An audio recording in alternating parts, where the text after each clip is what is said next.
জিলায়ুক্ত কাৰ্যালয়লৈ অহা লোকৰ বাবে পৌৰসভাৰ বিশেষ ব্যৱস্থা সাধাৰণ লোকৰ বাবে নিৰ্মাণ কৰি দিলে ৰাজহুৱা শৌচালয়। জিলায়ুক্ত বৰ্ণালী ডেকাই উদ্বোধন কৰিলে ৰাজহুৱা শৌচালয়।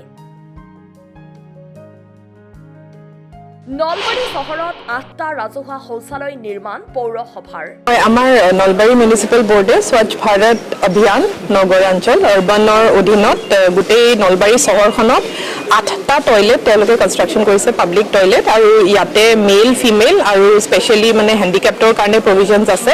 নলবাৰী জিলা আয়ুক্ত কাৰ্যালয়ৰ লগতে আদালতলৈ প্ৰতিদিনে বহু লোকৰ আগমন ঘটে যদিও এইসকল লোকৰ বাবে এটা শৌচালয়ৰ অভাৱ হৈ আছিল। এই সমস্যাৰ প্ৰতি গুৰুত্ব আৰোপ কৰি নলবাৰী পৌৰসভাই স্বচ্ছ ভাৰত অভিযান নগৰাঞ্চলৰ জৰিয়তে এটা ৰাজহুৱা শৌচালয় নিৰ্মাণ কৰি দিয়ে। যেহেতু আমাৰ ডিসি অফিসতো যথেষ্টখিনি পাব্লিকৰ লোড থাকে, আপোনালোকে দেখিছে যে তলত আমাৰ মেজিষ্ট্ৰেটৰ কোৰ্টবোৰ আছে, পাব্লিক ভৰ্তি হৈয়ে থাকে, তে প্ৰায়ে দেখা যায় যে টয়লেটৰ এটা ৰিকুৱাৰমেণ্ট আছিলে। তে মই ধন্যবাদ জ্ঞাপন কৰিছোঁ চেয়াৰমেন ডাঙৰীয়ানী, ভাইচ চেয়াৰমেন ডাঙৰীয়া, ইঅ' আটাইসকল ইয়াতে উপস্থিত আছে, তেখেতসকলক ধন্যবাদ জ্ঞাপন কৰিছোঁ। নৱনিৰ্মিত শৌচালয়টো মঙলবাৰে আনুষ্ঠানিকভাৱে উদ্বোধন কৰে জিলা আয়ুক্ত বৰ্ণালী ডেকাই। শৌচালয়টো উদ্বোধন কৰি জিলা আয়ুক্ত বৰ্ণালী ডেকাই কয় যে ৰাজহুৱা শৌচালয় নিৰ্মাণ ঠিকেই হয় যদিও পিছলৈ পৰিচালনা কৰাত গুৰুত্ব নিদিয়ে। কিন্তু নলবাৰী পৌৰসভাই নিৰ্মাণ কৰা ৰাজহুৱা শৌচালয় কেইটা পৰিচালনা কৰাৰ দায়িত্বভাৰো নিৰ্ধাৰণ কৰি দিয়া হৈছে। যেহেতু প্ৰায় দেখা যায় যে টয়লেটটো কনষ্ট্ৰাকশ্যন হোৱাৰ পিছত মেইনটেনেন্সৰ অভাৱ বা কিবা এটা তেনেধৰণৰ থাকে, তো যেতিয়া আমি সেই পৰিকল্পনাটো কৰিছিলোঁ আমি এইটোও চাইছিলোঁ যে লগতে তাৰে মেইনটেনেন্সৰ ভাৰটো কোনে ল'ব, দায়িত্বটো কোনে ল'ব, আৰু সেই মৰ্মে প্লেনিংটো কৰা হৈছে। আৰু মই তেখেতসকলক ৰিকুৱেষ্ট কৰিম যে অলপ ভালকৈ তোমালোকে পাব্লিচাইজ কৰি দিবা যে নিয়েৰেষ্ট টয়লেটটো ক'ত, আৰু মেইনটেনেন্সখিনি তেওঁলোকে ইতিমধ্যে এটা ব্যৱস্থা কৰিছে। উদ্বোধনী অনুষ্ঠানত পৌৰসভাৰ সভানেত্ৰী জয়শ্ৰী তালুকদাৰ, উপসভাপতি ডক্টৰ ৰবীন দাস, পৌৰসভাৰ কাৰ্যবাহী বিষয়া জ্যোতিকণা মিশ্ৰকে ধৰি পৌৰসভাৰ ৱাৰ্ড কমিছনাৰ আৰু অন্যান্য বিষয়া কৰ্মচাৰী উপস্থিত থাকে।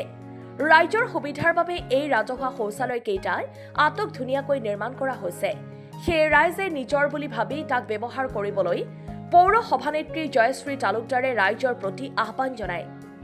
হয়, আমাৰ আপুনি গম পালে আমাৰ জিলা আয়ুক্ত বাইদেৱে আমাৰ নলবাৰী পৌৰসভাৰ আণ্ডাৰত আমি নগৰ অঞ্চলত SBMৰ তৰফৰ পৰা আমি টয়লেট ব্লক অপেনিং কৰিলোঁ। ঠিক তেনেকুৱাকৈ নলবাৰী চহৰত আমি তেনেকুৱাকৈ 8টা ঠাইত আমি এনেকুৱা পাব্লিক টয়লেট অপেনিং কৰিছোঁ, আৰু লগতে গৰ্ডনৰ খেলপথাৰতো আমাৰ পিংক টয়লেট এটা কৰা গৈছে। গতিকে আমি নলবাৰী চহৰৰ যিখিনি আমাৰ জনসাধাৰণ আছে, গতিকে তেখেতসকলৰ সুবিধাৰ্থে আমি পাব্লিক টয়লেটসমূহ খুব ধুনীয়াকৈ ধুনীয়াভাৱে আমি কৰা গৈছে, আৰু ঠিক তেনেকুৱাকৈ আমি মেইনটেনেন্সখিনিও কৰিছোঁ। গতিকে মই আমাৰ নলবাৰী চহৰৰ সকলোৰে সহায় সহযোগিতা লাগিব যে আমি পাব্লিক টয়লেটটো সকলোৱে নিজৰ বুলি ভাবি খুব সুন্দৰভাৱে ব্যৱহাৰ কৰোঁ।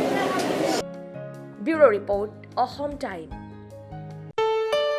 ঘৰত আনন্দ আৰু সম্পৰ্কৰ চমক বজাই ৰাখিবলৈ জৰুৰী হৈছে সকলো আনন্দময় মুহূৰ্তত মৰমৰ উপহাৰ দিয়াটো। সেইবাবে মধুশ্ৰী জুৱেলাৰ্ছে আনিছে সকলো ৰঙীন ক্ষণৰ বাবে বিশেষ গহনা। হীৰাৰে হওক, সোণৰে হওক বা ৰূপৰে হওক, শ্ৰেষ্ঠ ডিজাইনছ আৰু হলমাৰ্কযুক্ত গহনাই ৰাখে সম্পৰ্কক নিখুঁত। তেনেহ'লে আজিয়ে আনক আনন্দ মধুশ্ৰী জুৱেলাৰ্ছৰ সৈতে। যোগাযোগ কৰক 7002800341 নাইবা ভিজিট কৰক LNB ৰোড, নলবাৰী, অসম।